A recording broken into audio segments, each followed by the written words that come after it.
El líder de extrema izquierda, Pedro Castillo, será probablemente el próximo presidente de Perú.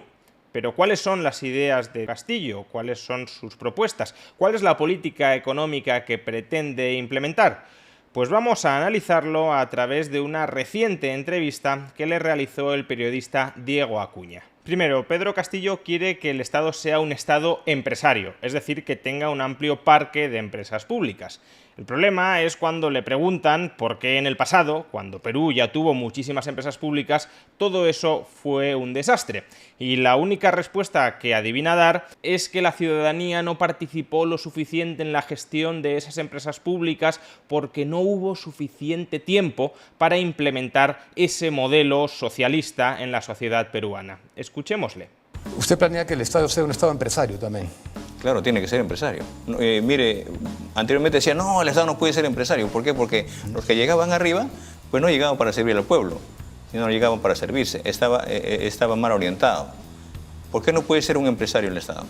Porque ya se ha probado eso y con resultados desastrosos. No es Porque nada nuevo. justamente no se le ha dado la facultad al pueblo para que haga la fiscalización. O sea, en la época de Velasco no se hizo, según usted. No se cumplió todas las etapas. ¿No se cumplió qué? No se le dio todo el espacio. O sea, Bueno, del 68 al 75 tuvo un buen espacio, ¿no cree? Claro, pero no, en 5 años, perdón, en todo este periodo, para un país tan grande y tan diverso, yo creo que se necesita de haber fundado primero, sentado una base primero en el pueblo, porque también cuando el pueblo no está orientado, no está preparado, la ve como si fuese una cosa del otro mundo y también se revierte. No funcionó porque no teníamos un hombre nuevo soviético o un hombre nuevo peruano, pero ahora, bajo su gobierno, se creará un nuevo pueblo que sí será muy capaz de controlar, de fiscalizar, de impulsar ese gran parque de empresas públicas. Ahora, parecería que a Pedro Castillo no le preocupa demasiado que las empresas públicas acumulen pérdida tras pérdida, porque justamente cuando le preguntan por las millonarias pérdidas que tuvieron las antiguas empresas públicas, su respuesta es la siguiente. La aventura empresarial que le comentaba al Estado, que usted propone, que el Estado sea nuevamente empresario, ¿sabe a cuánto en valor presente, a cuánto asciende las pérdidas de las empresas que fueron estatizadas y las otras que se crearon? No solamente las que fueron expropiadas, sino las otras que se crearon. A valor presente, casi 19.000 millones de dólares. Pero eso es más que haberle vendido sus empresas del país, las 128 empresas en el régimen de Fujimori. No, no es ni más ni menos. Fueron cerca de 175 empresas públicas, de las cuales un puñado fueron rentables, entre ellas Aeroperú, y eso sí lo podemos discutir si usted quiere. Pero vamos a ver, ¿cómo que si 19.000 millones de dólares es más que lo que se perdió por privatizar las empresas públicas?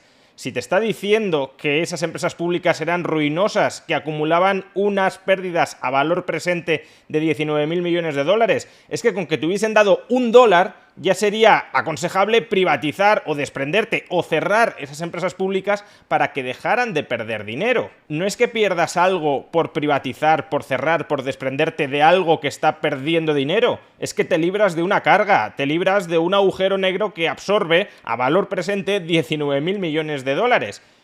Con lo cual, si no entendemos este concepto tan básico, que si una empresa pública pierde dinero, está drenando recursos del resto de la ciudadanía para desarrollar actividades que no generan valor, que nos garantiza que la nueva política de Estado emprendedor que pretende impulsar Castillo no va a ser una reedición de los fracasos pretéritos. No es que no haya aprendido la lección del pasado, es que ni siquiera comprende que hay una lección que aprender. Pero ¿por qué a Pedro Castillo no le gusta la empresa privada? ¿Por qué prefiere que sea la empresa pública, la empresa estatal, la empresa controlada por políticos, la empresa controlada en última instancia por él, la que desarrolle buena parte de la actividad productiva del país y que no lo haga en cambio la empresa privada? Pues porque considera que las empresas privadas tienden al monopolio. Pero escuchemos la peculiar definición de monopolio privado, por supuesto, de monopolio público nunca hablaremos. Escuchemos la peculiar definición de monopolio privado que nos ofrece Pedro Castillo. ¿Qué monopolios hay ahorita en este país? ¿Económicos? Sí, en general, monopolios de industrias generales. En el monopolio de las empresas de transporte, por ejemplo. La línea aérea. Las líneas aéreas tienen un monopolio. ¿Qué línea aérea tiene un monopolio? ¿LATAM? ¿LATAM? ¿LATAM tiene un monopolio? Por supuesto. Ya, ¿quién más? En materia de salud. Los mercados, que hoy, por ejemplo, Saga Falabella, Metro, que hoy en día más, aparte de ello, el gobierno ha recibido en el marco de la reactivación económica. Pero Saga Falabella, ¿por qué tiene un monopolio? ¿Usted quién lo fuerza a comprar en Saga Falabella?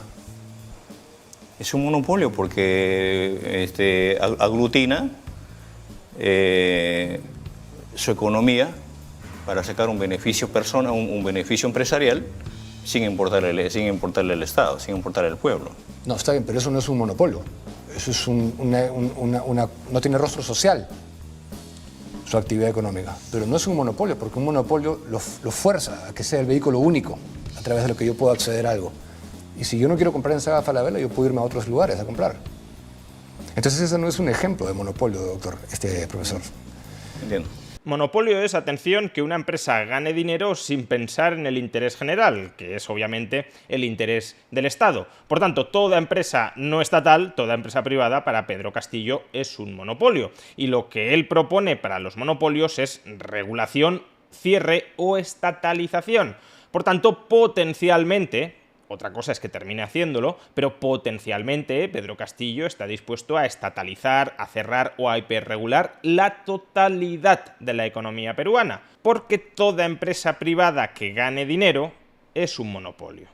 Aunque claro, desde una perspectiva socialdemócrata, uno podría decir que incluso las empresas privadas que ganan dinero sin pensar en el interés general, únicamente satisfaciendo las necesidades de sus clientes, en última instancia sí contribuyen de manera indirecta a ese interés general a través del pago de impuestos.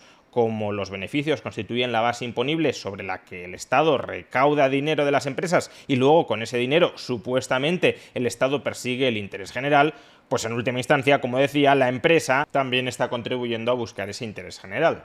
Pero para Pedro Castillo, las empresas, especialmente las empresas transnacionales, no pagan suficientes impuestos en Perú. ¿Y por qué no pagan suficientes impuestos en Perú? Escuchemos el argumento, de nuevo peculiar, que utiliza para justificar su punto de vista. De cada 100 soles que se obtiene, por ejemplo, específicamente en el caso de la minería, 70 soles lleva la empresa minera y 30 soles se queda para el Estado peruano. O sea, ¿es insuficiente para usted pagar impuesto a la renta, canon, IGB? Totalmente insuficiente. Es insuficiente. Es insuficiente. ¿Qué le adicionaría a usted? Lo que tenemos que hacer es llamar a la empresa a renegociar los contratos, ¿no?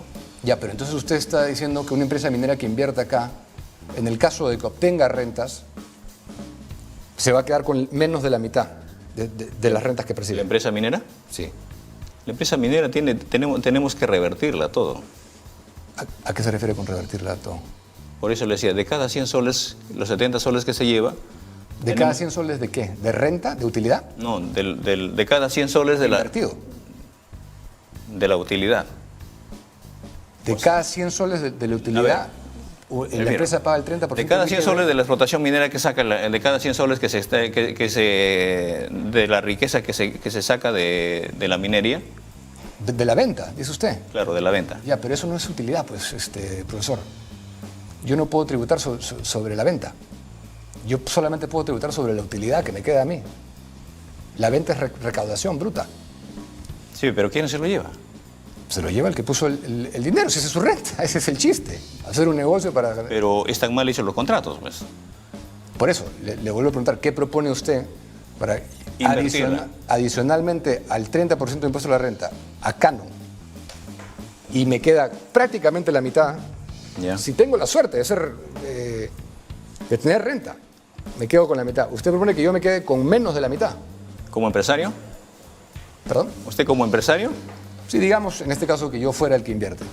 Ya. Pedro Castillo es incapaz de distinguir ingresos de beneficios, de utilidades, y cree que las empresas mineras o cualquier otra empresa transnacional que venga a Perú a expoliar los recursos del país tendría que pagar más del 30% de impuestos no sobre los beneficios que obtiene, sino sobre sus ingresos. Porque claro, si saca algo del Perú y lo vende, eso se lo apropia a la empresa.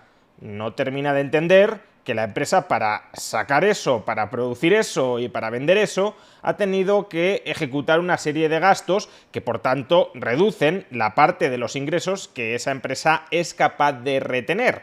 La diferencia entre ingresos y gastos son los beneficios, y por eso en todo el mundo los impuestos sobre sociedades, los impuestos sobre beneficios, se pagan sobre esos beneficios y no sobre los ingresos, porque una empresa podría perfectamente tener muchos ingresos y experimentar pérdidas. Si tus gastos superan tus ingresos, pierdes dinero. ¿A una empresa que pierda dinero le vamos a hacer pagar impuestos sobre sociedades por el hecho de que tenga ingresos, aun cuando sus gastos, repito, superen sus ingresos? Evidentemente no tiene absolutamente ningún sentido. Pero como Pedro Castillo no termina de entender cómo se generan los beneficios, él únicamente ve que viene una empresa a Perú que quita cosas que son propiedad del Estado, propiedad de los peruanos, y luego las vende y cobra algo, pero el Estado no mete el cazo en ese algo, al menos no en proporciones muy grandes. Solo mete el cazo en el beneficio neto que le resta a la empresa después de vender ese algo, cuando él querría ser partícipe de los ingresos que obtiene la empresa, eso sí, sin asumir ninguno de los gastos que está asumiendo la empresa para generar esos ingresos. Pero no pensemos que Pedro Castillo únicamente les quiere subir los impuestos a los más ricos. Pedro Castillo quiere un Estado mucho más grande, con mucha más recaudación, y para eso también está dispuesto a subir los impuestos a las rentas más bajas.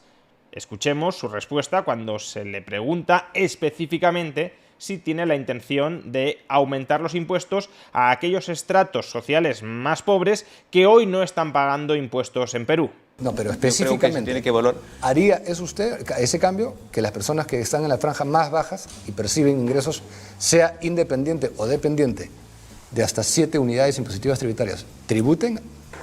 En el caso de la formalidad, por supuesto. De los que son formales y hoy no tributan, ¿usted haría que tributen? De los que son formales, sí.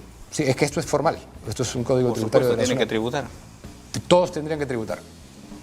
Bueno, eso yo no creo que le vaya a gustar a mucha gente, pero en todo caso aplaudo porque me parece justo, si es que estamos con el discurso de que todos estamos juntos en esto y que todos que tenemos que contribuir para el bien del país y nacionalizar, por lo menos eso sí es una propuesta de que estamos en el mismo barco todos juntos, ¿no? Estatalizaciones, más gasto público, más impuestos sobre todos y, por supuesto, también falta para cerrar la ecuación el impago de la deuda exterior. Pedro Castillo considera que el Estado peruano no tiene que pagar la deuda que han adquirido los inversores extranjeros porque la deuda que tiene el Estado peruano con la sociedad peruana es muchísimo mayor que la deuda financiera que tiene el Estado peruano con los inversores extranjeros.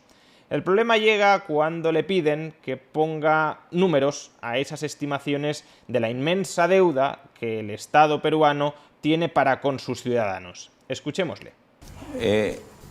Yo creo que la deuda externa que tiene el país es menor a la deuda. El Estado peruano, su deuda externa que tiene es mucho menor que la deuda interna. Me dejo explicar.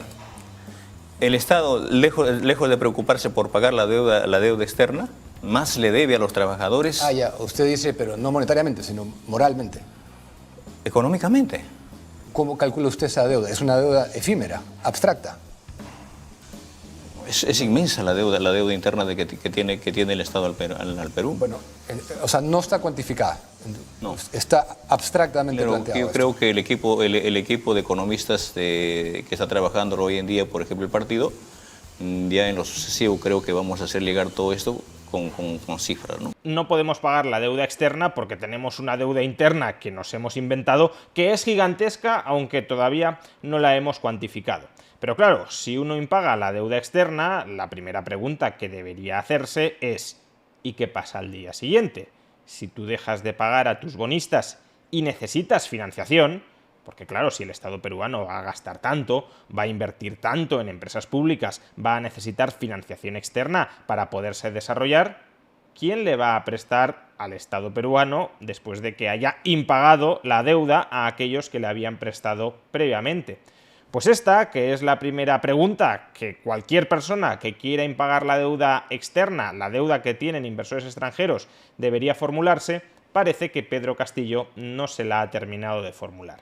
Sí, pero usted habla de eliminar la deuda externa. ¿Cómo se va a financiar? Nosotros no estamos a favor del pago de la deuda externa. Ya, o sea, digamos, en una presidencia usted sube el 28 de julio y anula el pago de la deuda externa. Se aísla. Primero tenemos que priorizar la deuda interna. Ya, pero ¿qué hace con la deuda ya existente? Habrá mecanismos. Habrá mecanismos. Difícil ser más explícito y transmitir más confianza sobre la aplicabilidad de sus propuestas políticas. Expropiar empresas, disparar el gasto público, multiplicar brutalmente los impuestos que recaen sobre todo el mundo, impagar la deuda pública. ¿Qué países tendrá Pedro Castillo como modelo económico, como referencia económica de lo que él quiere aplicar en el Perú? Escuchemos su sorprendente respuesta. ¿Cuál es su modelo de país a emular? Generalmente todos los líderes tienen un norte a seguir, ¿no? Deberíamos seguir la línea de tal país, este país. Lejos de mirar cualquier modelo, si bien es cierto hay que ver algunos guiones y en algunas experiencias en otros países, pero lo que se debe apuntar... ¿Pero no tiene ninguno ahorita en que se le venga a la mente? Yo creo en los mismos peruanos, que de acá a unos 20, 30 años el Perú debe llegar a ser un modelo del resto de países. Ya, pero como le vuelvo a preguntar, ¿no hay ningún país que represente una visión para usted que deberíamos emular? ¿Por qué no, por ejemplo, traer el modelo de Singapur en el caso de educación? Porque el modelo de Singapur fue un modelo completamente tirado a la derecha, profesor. Hay que sacar lo bueno de lo que tiene cualquier país. Pero lo que usted propone es de la extrema izquierda. Usted propone un Estado estatista. Eso no fue lo que hizo Singapur. Singapur tiene una de las tasas de impuestos más bajas del mundo. Pero su modelo, en todo caso, su forma de implementar la educación, ¿por qué no evaluarla y traerla al Perú? Acabáramos que Singapur es una de las referencias que tiene Pedro Castillo en la cabeza para implantar en el Perú. Ojalá. Sin embargo, mucho me temo que no va a ser el caso, porque después de que Diego Acuña le recuerde lo que ya debería saber, que Singapur no es precisamente un modelo de lo que él está proponiendo, escuchemos cuál es la otra referencia que inmediatamente se le viene a la cabeza sobre el modelo que pretende implantar en Perú. ¿Por qué no, por ejemplo, el modelo económico que se ha instalado, por ejemplo, en Bolivia, ¿no? Bueno, pero es que el modelo boliviano frente al singapuriense no tiene nada que hacer. Me refiero a los diferentes rubros, ¿no? Educación de un país, el modelo económico, ¿no? Si usted quiere seguir el rumbo de Bolivia, entonces indirectamente está en la corriente venezolana, ¿no? En la corriente chavista, porque Evo era muy cercano a Chávez y siguió esa tendencia, ¿no? De hecho eran no para nada socios estratégicos. Yo creo que no estamos corriendo esa tendencia. Vamos, lo típico, los dos modelos socioeconómicos que más se parecen a lo que yo pienso son, por un lado, Singapur y por otro, Bolivia. Como sabemos, dos países institucionalmente muy similares, muy parecidos, que han aplicado políticas económicas prácticamente calcadas. Pues bien, este señor, que no solo tiene una agenda económica desastrosa, sino que además, en cuanto a formación personal, tampoco parece la persona más preparada del mundo para defender, para impulsar, para poner en práctica esa agenda económica disparatada, será previsiblemente el próximo presidente de Perú. Ojalá, por el bien de los peruanos, Pedro Castillo sea otro Ollanta Humala, es decir, una persona supuestamente de extrema izquierda que una vez llega a la presidencia hace absolutamente de su capa un sayo y no aplica prácticamente nada de lo que había prometido aplicar. En caso contrario, si no hay un cambio importante de rumbo, se vienen años muy negros para el Perú.